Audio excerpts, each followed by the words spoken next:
मध्य प्रदेश के बीच भीमगंज गांव छोटा, शांत और पुराना था। जिंदगी सूरज की चाल से चलती थी, हर दिन उगते और अस्त होते हुए। लेकिन गांव के बीच एक डर था जो उसके किनारे पर खड़े प्राचीन बरगद की विशाल शाखाओं से फैली छाया थी। गांव वाले उसे फुसफुसाता बरगद कहते थे, क्योंकि जब हवा सही दिशा में बहती थी तो उसके पत्ते रात में रहस्य फुसफुसाते प्रतीत होते थे। यह कहानी पुरानी थी, पीढ़ी दर पीढ़ी चली आ रही थी। उनका कहना था कि सदियों पहले एक औरत, जिसे उसके प्रेमी ने धोखा दिया था, ने खुद को पेड़ की मजबूत शाखाओं से लटका लिया था।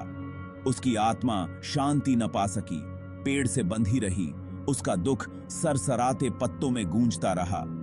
गांव वाले उसके बारे में फुसफुसाते हुए बात करते थे, बच्चों को चेतावनी देते थे कि अंधेरा होने के बाद कभी भी बरगद के पास न जाएं। अर्जुन, एक युवक जो शहर में अपनी पढ़ाई पूरी करके हाल ही में भीमगंज लौटा था, ने इन कहानियों का मजाक उड़ाया। तर्क और बुद्धि से लैस होकर उसने उन्हें केवल अंधविश्वास कहकर खारिज कर दिया। उसने कभी भूत नहीं देखा था और उसका मानना था कि देखना ही विश्वास करना है। गांव वालों को गलत साबित करने के लिए दृढ़, उसने बरगद के पेड़ के नीचे एक रात बिताने का फैसला किया, इस विश्वास के साथ कि वह सकुशल बाहर निकलेगा और उनकी प्राचीन कहानियों को गलत साबित करेगा। गांव के बुजुर्गों ने उससे विनती की, उनकी आंखों में सच्चा डर और चिंता झलक रही थी। उन्होंने उन लोगों की कहानियां सुनाई जिन्होंने बरगद की आत्मा को चुनौती देने की हिम्मत की थी, केवल फुसफुसाहट से पागल हो गए या भयानक भाग्य का सामना करना पड़ा। लेकिन अर्जुन अपने अविश्वास में दृढ़ रहा। हर कहानी के साथ उसका संकल्प मजबूत होता गया। वह उन्हें दिखाएगा कि डरने की कोई बात नहीं है सिवाय डर के, डरने की थी। जैसे ही सूरज क्षितिज के नीचे डूबा, भीमगंज पर लंबी अशुभ छायाएं पड़ रही थीं। अर्जुन बरगद के पेड़ के पास पहुंचा। उसने खुद को उसके विशाल तने के आधार पर बसाया। एक मिट्टी का दिया उसके चारों ओर टिमटिमाती परछाई डाल रहा था। रात शांत थी, हवा प्रत्याशा से भरी हुई थी। घंटे बीतते गए, केवल झींगुरों की चहचहाहट और दूर गीदड़ की आवाज से भरे हुए। जैसे ही अर्जुन को संदेह की एक झिलमिलाहट महसूस होने लगी, हवा तेज हो गई। यह धीरे धीरे शुरू हुआ, ऊपर के पत्तों की हल्की सी सरसराहट, लेकिन जल्द ही फुसफुसाहट शुरू हुई। पहले धीरे से, जैसे कोई प्रेमी बुदबुदा रहा हो, फिर तेज होता जा रहा है और जोरदार। अर्जुन ने आवाजों का अर्थ समझने की कोशिश की, लेकिन वे बस उसकी पहुंच से बाहर रहीं। उसके चारों ओर घूमती हुई अस्पष्ट फुसफुसाहट, डर, ठंडा और चिपचिपा उसके दिल में रेंगने लगा। लेकिन वह अपनी शंकाओं से चिपका रहा, आवाजों को तर्क संगत बनाने की कोशिश कर रहा था। कि अचानक फुसफुसाहट बंद हो गई। समाशोधन पर एक अप्राकृतिक सन्नाटा छा गया, जो केवल अर्जुन के दिल की बेतहाशा धड़कन से टूट रहा था। उसने धीरे धीरे अपना सिर उठाया। उसकी निगाहें बरगद के पेड़ की सबसे मोटी शाखा की ओर खींची गईं। वहां हल्की चांदनी में नहाई हुई एक आकृति थी।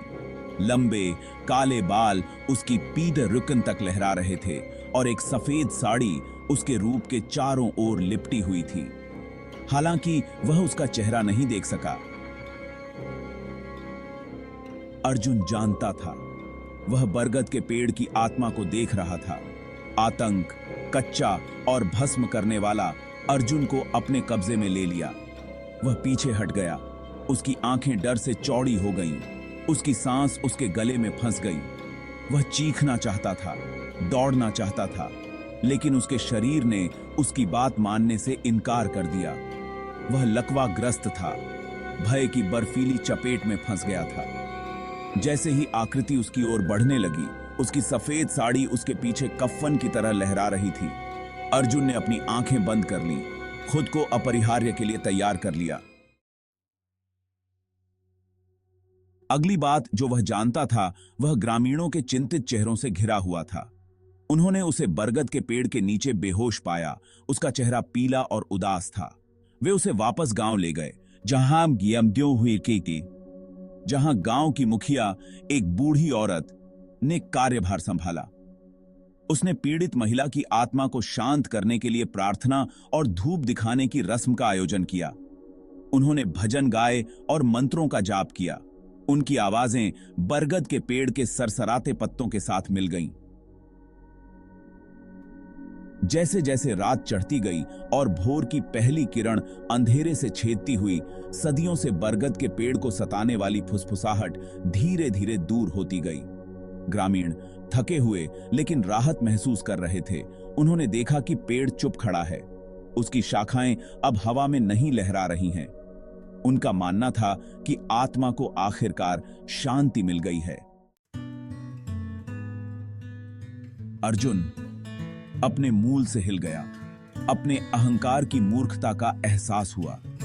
उसने सदियों की मान्यता को केवल अंधविश्वास कहकर खारिज कर दिया था, केवल निर्विवाद सच्चाई का सामना करने के लिए। उसने डर को सामने से देखा था और अज्ञात का सम्मान करने के बारे में एक मूल्यवान सबक सीखा था। उस दिन से वह बरगद के पेड़ का सबसे प्रबल रक्षक बन गया, यह सुनिश्चित करते हुए कि कोई भी उसका या उसमें रहने वाली आत्मा का अनादर करने की हिम्मत न करे। उस दिन ग्रामीणों ने भी एक सबक सीखा, अतीत की फुसफुसाहट को सुनने के महत्व के बारे में एक सबक।